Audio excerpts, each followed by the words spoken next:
and girls. This is Mrs. Body here, and now we are back on this scientific method foldable in your science notebook, and we are looking at this section where we are going to record the data from our experiment. So hopefully you have already viewed the photographs that Ms. Peterson and I have included up on Schoology, and you've taken a look at those 4 slices of bread for weeks 1, 2, and 3. And now we're just going to open this section of our notebook and record the data. When scientists are recording the data, guys, this is where we are really using our skill of observation. So in a really true science experiment, a scientist would have data that can be measured, meaning they would have an exact amount of like mold growth on each slice of bread. For us, I don't know of a way to actually measure, per se, the growth of mold. So I am going to use just my skill of observation and my eyesight and depend on that to look at the spread of this mold on this bread. So for me, what I'm thinking is that the way that makes sense to me it would be to record. So I'm going to record the mold growth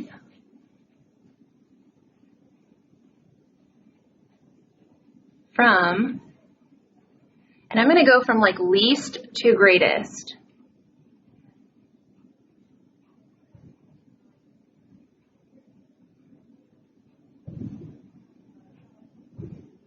Give me a second just to get caught up. Now, we know that we've looked at 3 weeks worth of time here, and we took pictures at the end of week 1 and week 2, and then again in week 3. So over here in this section, I'm going to write down week 1. Then I'm going to write week 2 and week 3. So if we're talking like the least amount of mold growth, when you looked at those photographs from week 1, what we've really observed is that at the conclusion, at the end of week 1 rather, we don't really see any mold growth. So I'm going to write down no mold growth because I can't really list them from least to greatest because there's really nothing for me to observe. Now, when you looked at the photographs for week 2, Ms. Peterson and I, we actually kind of put those in order. And what I see there is that there's very little mold growth on the control bread, on the slice of bread where we've used like the soapy water or the hand soap. I see just a small amount of mold growth in the corner. And then on the next slice of bread, the hand sanitizer, at the end of week 2, I see like a large corner there, a large section of that corner of that slice of bread is pretty well covered in mold. And then where we touch the bread, or rather Miss Peterson touched the bread with dirty hands, I can see there's like quite a bit of mold growth on that slice of bread. So I'm going to order those from least to greatest with the control showing the least amount of mold growth. Then soap. Then sanitizer,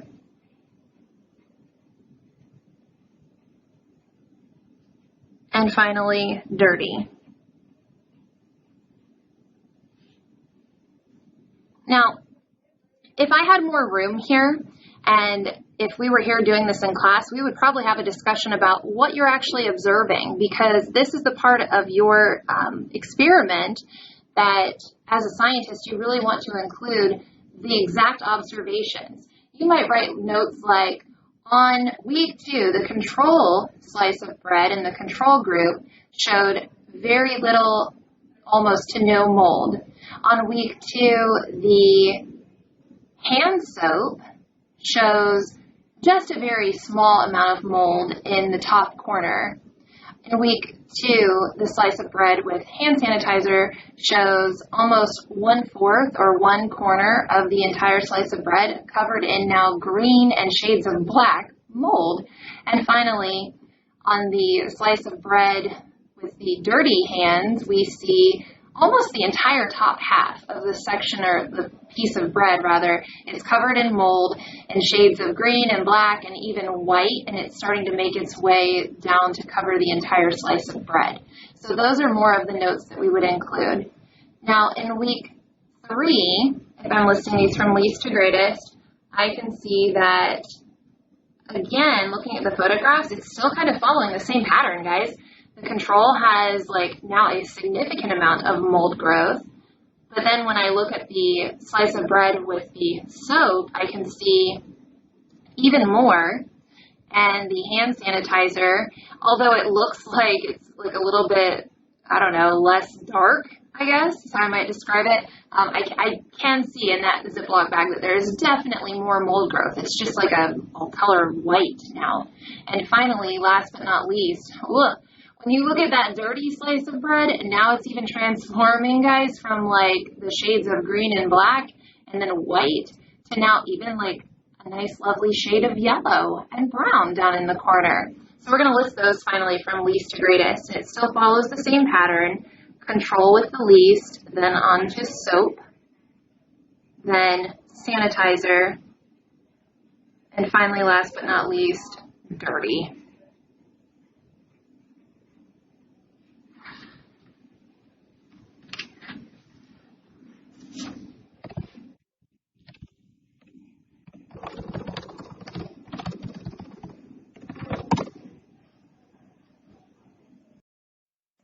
Now we are on the last section of the scientific method foldable, and we are at the reporting results section. So we're going to flip this part open.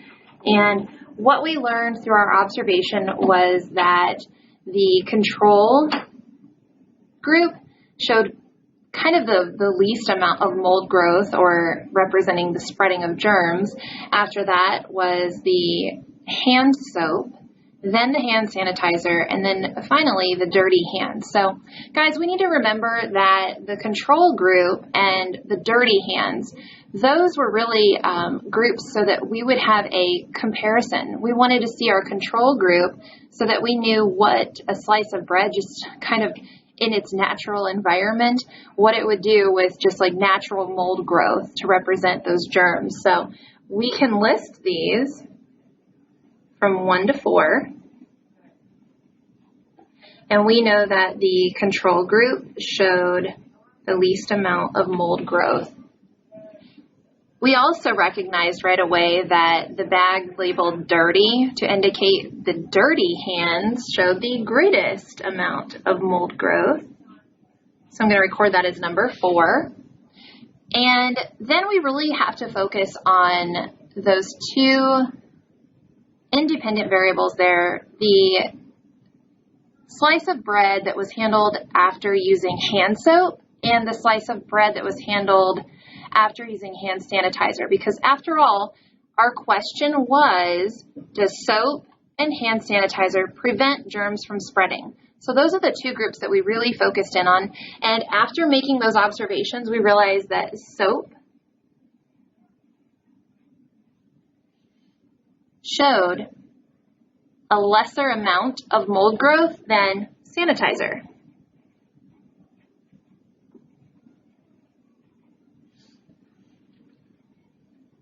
So now we're ready to move on to the final step that scientists conduct in a science experiment, and that is where we draw a conclusion.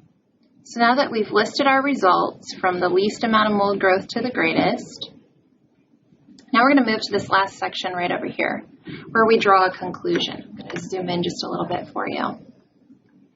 So when we get down to this conclusion part, we're really focusing on 2 things: the question that we asked and if our hypothesis was correct, and then how that relates or ties back to the natural world. Because after all, our job as a scientist, especially when we're conducting science experiments, remember, is to answer questions about our natural world. So I'm going to open this section and let's see here.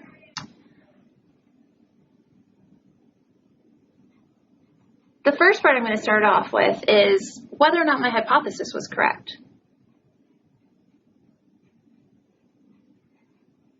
my hypothesis was correct because hand soap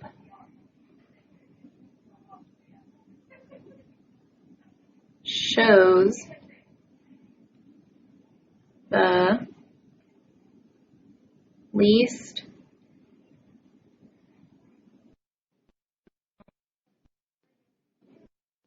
of mold growth.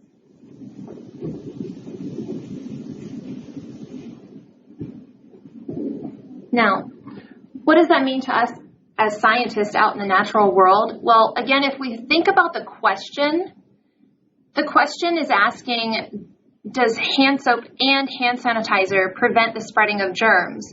So yes, while maybe soap worked just slightly better, when we looked in comparison to the bag of dirty hands, we can see that yes, soap and hand sanitizer clearly do a better job of preventing the spread of germs as indicated by that mold growth than the bag that was touched by the dirty hands that were not using either of those materials. So we could include something in our conclusion over here, almost like a part 2 or a part B. Hand sanitizer and soap both prevent the spread of germs.